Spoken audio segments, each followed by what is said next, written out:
Hey guys, welcome back to Magic TV. My name's Craig. It is 9 o'clock on a Monday, which means it's time for a 5x5. Now, this is where I take 5 different subjects related to magic. I spend 5 minutes talking about each subject. There is a countdown timer at the bottom. When the countdown reaches 0, I move on to the next subject. It's always quick, it's always snappy. You never know what you're going to get.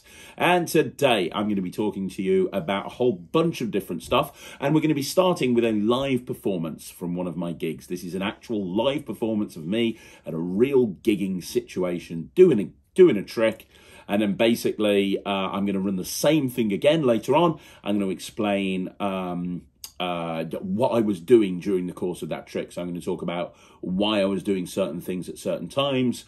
I'm going to be talking about we touch on things like body language, we touch on things like angles, and I think this is really the best way to kind of get my message across to people.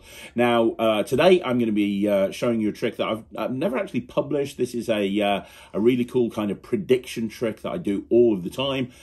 So I'm going to run that footage for you first of all, and then once I've run the footage, we'll do a commentary track, but there's a lot of other stuff coming up on this 5x5.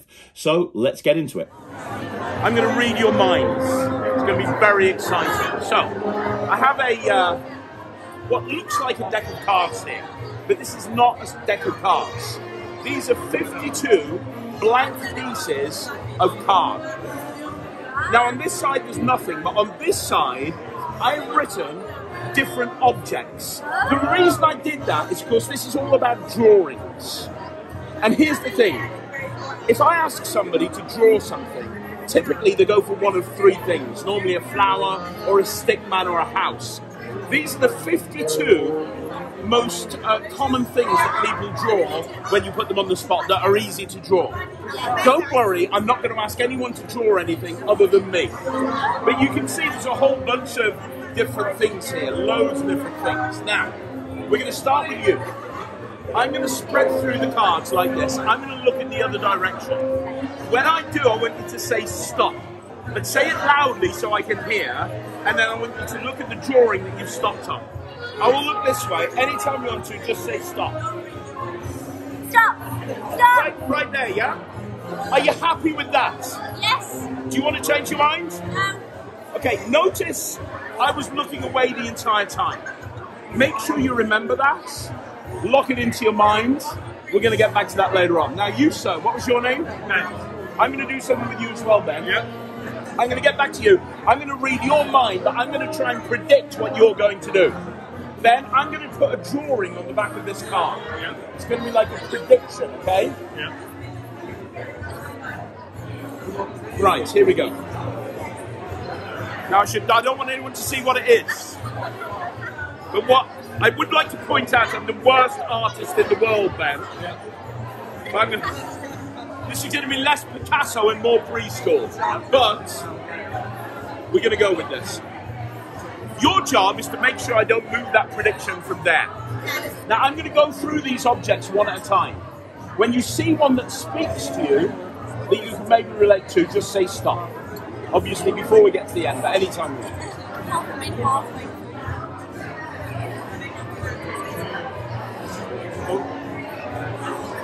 Bicycle? Bicycle, yeah. Are you a bicycle rider? Yes, I am. Are you happy with bicycle? You can change your mind if you want to. You're happy with bicycle, yes? Yep, I'm a bicycle rider. Now, here's the thing. He had a free choice. Would you agree, sir? Yep. I didn't make you stop on bicycle. That was something that you related to. Yep. And I said I did a prediction on the other side. Do you remember? That I asked you to keep an eye on. Yep. This is going to freak you out. I said I was going to predict what you were going to do. I think I was pretty damn close. What do you reckon? What the? I know. I thought I was pretty good. What do you reckon? Very good. But that is predicting the future. I said I was going to try and read your mind. I asked you to look at one of these. I have no idea which one you looked at. Concentrate. I want you to imagine, we're going to put these away. I want you to imagine you're in a cinema. And come up here, because I want you to imagine you're on the cinema screen. Is the thing that you're thinking of. But it's not a drawing, it's written. Okay, it's a word. Yeah. And it's in neon. And the first letter is shining brighter than all the other letters. Imagine that, yes? That first letter is a H, isn't it? Am I right? Let's see if we can go further. Think of a letter in the middle of the word. That's interesting. You went back and forth between a couple of letters. You went back and forth between like an A and an R, but Oh my God! you settled on an A, didn't you? You settled on the A. Was it the R? Yeah, it was the R. Right, okay. You went back and forth, but still, Yeah, I did go yeah. back and forth. Concentrate on the whole word. This is something that you can relate to as well, can't you? Okay, this is really interesting. This has obvious meanings. This is something... Yeah, I've got it. If I get this, I want you guys to go crazy. You could have thought of anything. You didn't tell anyone. You didn't write it down. You thought of a heart. So this is a mind-reading trick, and as you can see, I'm doing this mix and mingle. I'm completely surrounded, and I've got about 4 or 5 people watching me. Now, when I've got a group of people watching me, I want to try and get everybody involved, and I'm primarily doing this on 2 people, but I'll get eye contact with everybody that's standing nearby. Now, that's really, really important, because what you don't want to do is focus on one person and somebody else gets bored. You want to make sure everybody gets involved. That's kind of really important. The other important thing to understand, a lot of the time I hear magicians turn around to me and say, oh, when you're doing mind reading, you've got to be deadly serious. You'll notice that when I do any sort of mind reading demonstration, I'm not trivializing it. I'm not acting like it's not real, but I'm staying in character. I'm still the same person that I am. I'm not switching and being suddenly Max Maven or Darren Brown. I'm basically being the same guy, but I'm obviously doing a different type of magic, and at no point do I say it's real or anything like that, because that's part of my character. Now, in this particular routine, it's a 2-phase thing. The first phase is she's thinking of an object. And she gets a free choice of any object. And it's very important that when somebody has a free choice here, like in this situation, and you can genuinely give people a free choice, you want to make sure that you give them a chance to change their mind. Would you like to change your mind?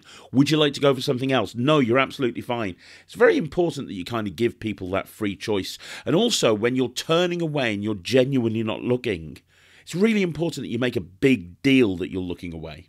Okay, that is also equally as important.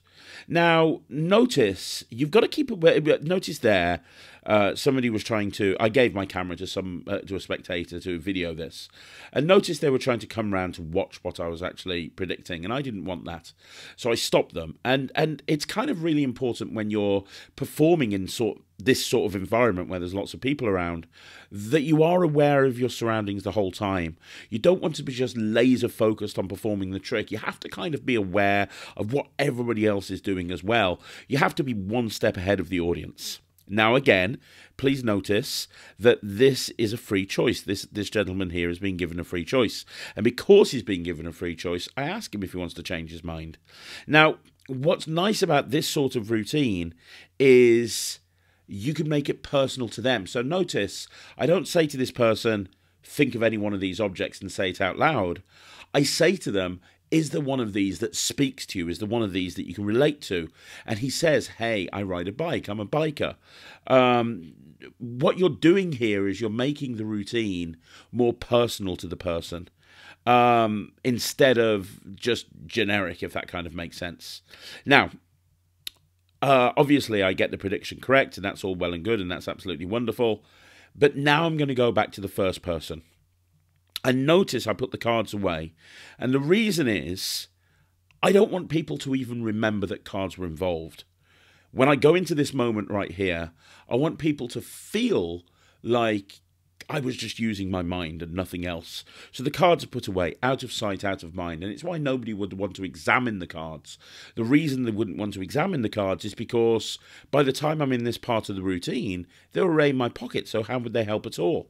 Now, I don't know how many people that are watching this kind of do this sort of mind-reading demonstration where you have them think of a word and you tell them the word. A couple of tips on this that work for me. The first is I really like it when they think of an object and you tell them to think of it in as a word. So they're thinking of an object, but now they're kind of in their head, they're thinking of it as a word. Just the simple fact of, first of all, telling them the first letter will really freak them out. And the reaction you're seeing here is the reaction I get every single time I do a routine, anything like this.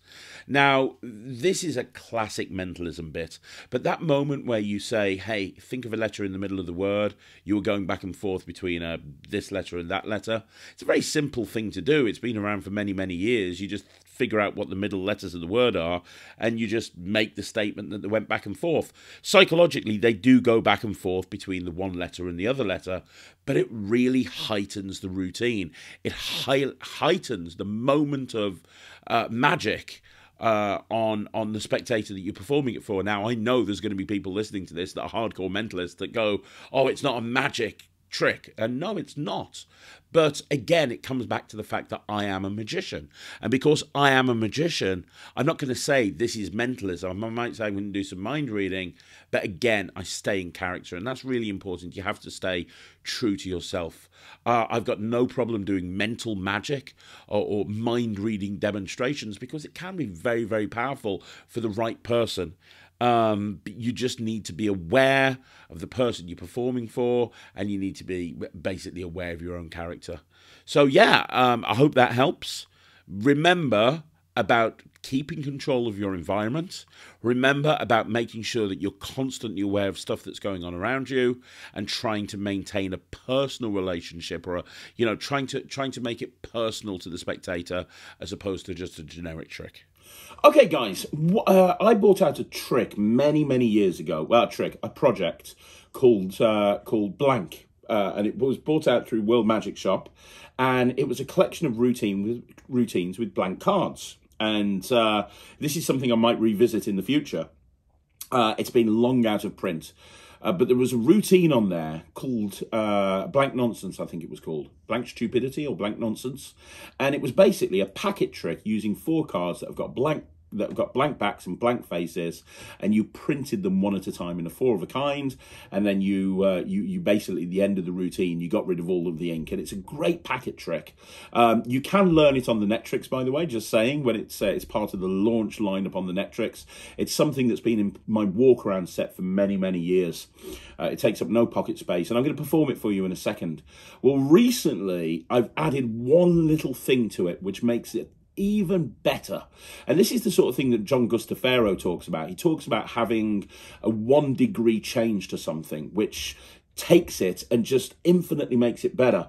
And the 1 degree change that I've done to this routine, and if you already do it and you have my blank DVD, you can implement this immediately. If you don't, obviously you can learn this off the Netrix, but it's adding equivoke at the beginning of the routine.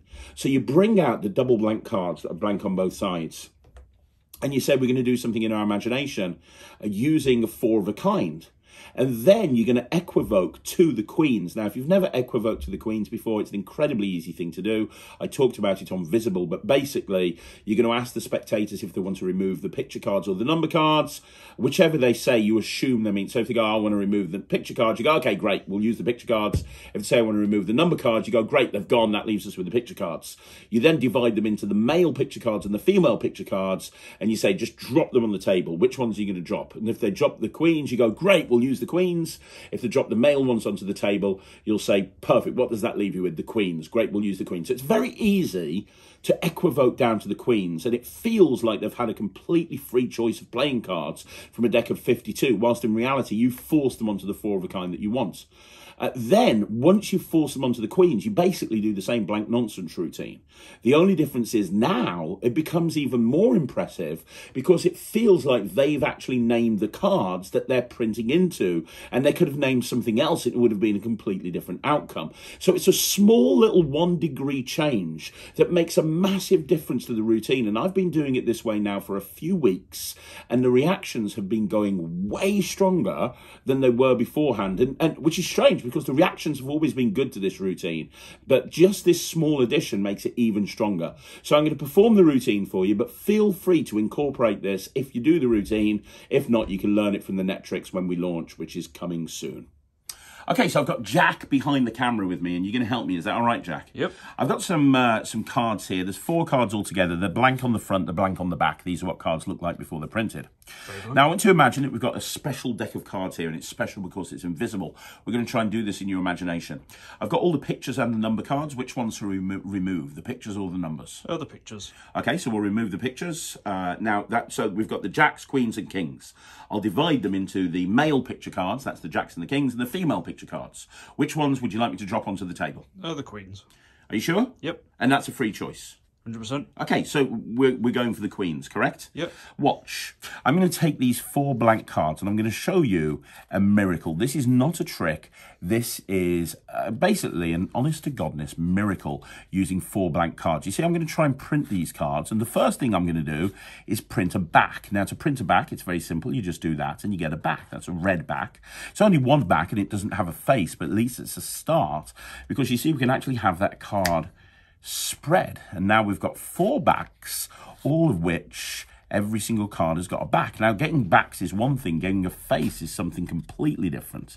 To get a face, you need to take one of the backs and just rub like that, and when you do, you get a face. You wanted the queens, right? What? That's the queen of diamonds. If I go one step further, I can snap again. I can get a second queen, that's clubs. A third queen would be spades. The last one is a back, but if I just rub the back for a second, that turns into a heart, and you wanted the queens. And now I have the 4 queens right here, the clubs, hearts, spades, and diamonds.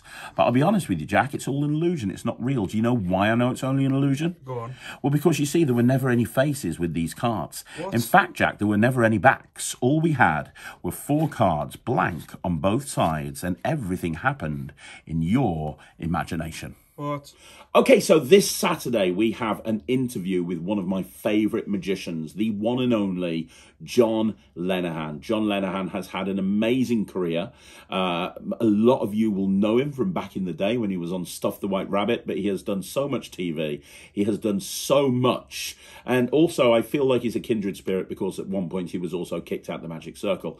We're going to be talking about everything this Saturday. It's a super long interview, and it's one of my favourite interviews I've done so far. However, I'm going to give you a bit of a sneak peek of the interview that's coming on Saturday. So here we go. A little bit of a sneak peek of the John Lenahan interview that's dropping this Saturday.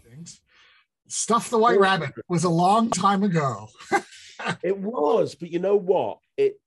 We'll talk about this a little bit later on, but I think it was a turning point, at least in my career, watching some of the stuff that I still remember so much. That was the first time that I saw you do your cards across with the flim flam. And I was just like, and it was, for me, when I saw that, I was like, so that's how you make that trick entertaining. That's how you make the trick interesting. And even the little bits like you at the bottom of the escalator, and everyone was coming out. Oh, they were great fun. They were. The whole thing was just so well put together. Yeah. I mean, it's interesting about it. I ran into Ian. Somebody put them all up on YouTube. And then Jerry found out about it and had them all taken down. And anyway, I went into the Magic Circle and Ian Keeble. Ian's an old friend, but he loves to get digs in whenever humanly possible. And he said, "Oh, I watched Stuff the White Rabbit." And I was like, this wasn't long ago. And I said, yeah. And he said, yeah, it really held up. And I thought, well, if even Ian Keeble is saying nice things about it, then it must have held up pretty well. It's such a simple idea, and I'm surprised no one's done it since. It was just good magicians doing their acts in a studio. There was no game show element. There was no, judges and knocking people out if their trick wasn't as good as someone else's trick, or there wasn't this idea that a trick's only good if you fool some famous magician. It was just good magicians doing good magic. And, and then I don't understand why it hasn't continued. I agree. And you think about some of the magicians that were on Stuff the White Rabbit. I mean, Dave, from memory, David Williams was on there. Tom Mullica doing his cigarette eating act was on there. The best recording of Mullica's cigarette eating act ever was on our show. Absolutely. With Malika, we had Rennie Levant, Yep. who I'm admiring now that I've injured my hand. We had Rennie had a young, like 20-something interpreter who he kept hitting on whenever the camera was off. We had Rennie Levant, and then we had Matt King, which we had Matt King in the pilot. I don't know if he ever made it on the air. We had, who else did we have? And of course, Dave Williamson. It was a blast to do. And then of course, the domestic magicians, we had a great bunch there. Yeah, I remember that was the first time I saw Noel Coulter ever perform. I remember the trick he did. It was with the rope and pointing to the ends and that's getting right. the audience. It was. I remember seeing that. And Rich McDougall and the card guy who works at the British Museum. Well, Chris Power. Yes. Chris Power. I think it's one of the few times Chris Power was ever recorded. It was great, and a lot of that came from Monday Night Magic, which I guess we should talk about. Yeah. Well, before we get there, because I do want to talk about Earth the White Rabbit, I do want to talk about Monday Night Magic, but before we do, very quickly, can we just go back a little bit further for anyone who doesn't know you or your career or who you are or why I'm so, blown away that you're on the channel? Can we do a bit of an origin story and just talk about how you got into magic and how you ended up in the UK and how you ended up, how did that all come about? I mean, I don't have that, my uncle bought me a magic kit when I was 6 years old, story. Because I didn't actually start doing magic until I was, almost 20. Really? So, yeah. So Okay, so one thing that I bang on about on this channel all of the time is transitions. And what I mean by transitions is how you transition from one trick into another trick. And I think thinking about transitions is so important. I really, one of my pet hates in magic is when I see a magician going, for my next trick. I remember going to a restaurant once and seeing a magician, and he literally sat down at my table. He had 4 gaff decks of cards, and he opened up one deck, put it away, opened up another deck, put it away, and he just did that with 4 decks. And that's an extreme example, but it's also an example of why it's really important to seamlessly transition from one thing to another, so it feels like one theatrical show as opposed to a series of disjointed effects. So how do you transition? Well, I do a lot of cube magic, I do a lot of card magic, and I want to show you the trick that I use to transition from a card trick or a cube, from a card trick to a cube trick, or from a cube trick to a card trick. If I've done a series of cube routines, I'll use this to transition into a routine with a deck of cards. Likewise, if I've done a series of card routines, I'll use this routine to transition into a cube routine. And it's very, very simple. It's basically just a series of false mixes with the cube,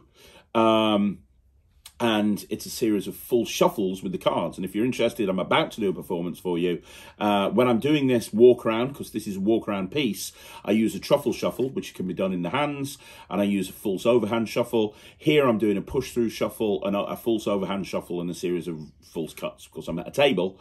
But it's a very simple routine to do, but it gets a really great reaction. But more importantly, beyond the reaction of the trick, when you do this, let's say I'm doing a cube routine, I do this trick, I'm then left with a deck of cards. I can put the cube away in my pocket and I can say, well, let's try something else with the deck of cards. And I've transitioned smoothly from one prop to another prop without having to take another prop up and go for my next trick. Let me show you the performance and you'll see exactly what I mean. Okay, I've got Jack behind the camera. You're going to help me with this. Is that all right, Jack? Yep. So I've got 2 props here. I've got a deck of 52 playing cards. Yep. And I've also got a Rubik's Cube. Okay. So we're going to give the cards a few cuts just to make sure they are mixed up, and I am going to give them a shuffle as well. I want you to make sure that I'm not cheating, Jack. I want you to see that's a good shuffle. Is that fair? Very fancy shuffle. Well, it's just a table riffle shuffle, but thank you for that, mate. I appreciate that. And we'll give them a few cuts as well. And are you happy with that? One more series of cuts and then we're done. Are we good? Very good. Cool. So these cards are now in a random position, random order that no one could possibly know, correct? Yep. Now, as well as the cards, I'll keep shuffling them while I explain, we've got a Rubik's Cube, and a Rubik's Cube is a little bit like a deck of cards. Do you know why? No. Well, mainly because, just like with a deck of cards, you can mix up a Rubik's Cube. But what's interesting is this Rubik's Cube and this deck of cards, they actually have a symbiotic relationship. So what happens to the cards happens to the Rubik's Cube and vice versa. Oh. Would you like me to show you what I mean? Yes, please. Okay. So I'm going to mix up this Rubik's Cube. Okay. Now, the more you mix up a Rubik's Cube, the harder they are to solve. There's actually 47 quintillion million combinations of Rubik's Cube, which is ridiculous when you think about it. Yeah. I'm going to mix them up. Anytime you want to, just say stop. Stop. There, are you sure? Yep. Do you want to change your mind or are you happy? I'm happy with that. Okay. So we've got a deck of cards that we've mixed up, and we've got a Rubik's Cube that we've mixed up. Yes? Yep. And I said that there's a symbiotic relationship between the deck and the Rubik's Cube. And I know that sounds ridiculous, but I'm going to prove it to you. I'm going to try and do something incredible with this Rubik's Cube. If I asked you to solve it, you don't have to solve a Rubik's Cube. It would take probably forever, right? Oh, yeah. Your average person who can solve a Rubik's Cube does it in like 4 or 5 minutes. And that's with lots and lots of practice. Ryland's PB is 10 seconds. But he's very quick and he just practices it all the time. The world champion does it in like 2 seconds or something like that. Insane. Let me see what I can do. When you say go, I'll try and do it a bit quicker with one hand. But you say go. Go. Go. I mean, that's probably a second, right? I mean, what? It's probably a second. What? I know, right? I solved the cube. But here's the weird thing. Remember I gave the deck a really good shuffle? Yeah. When a deck's in new deck order, it should be that the ace of spades is on the face, which it is. Because I said that this Rubik's Cube and this deck of cards is a symbiotic relationship, which means that if I've solved the Rubik's Cube, the deck is now in new deck order. We've got the ace through to king of spades, the ace through to the king of hearts, the ace through to the king of clubs, and the ace through to the king of diamonds. That's a brand new deck in new deck order and a completely solved Rubik's Cube. Proof that synergy exists in every single object. What?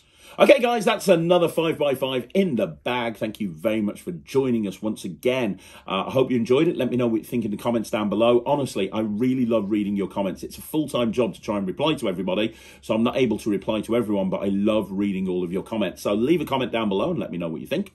And if you want to see more videos like this, like the video, subscribe to the channel, leave a comment down below.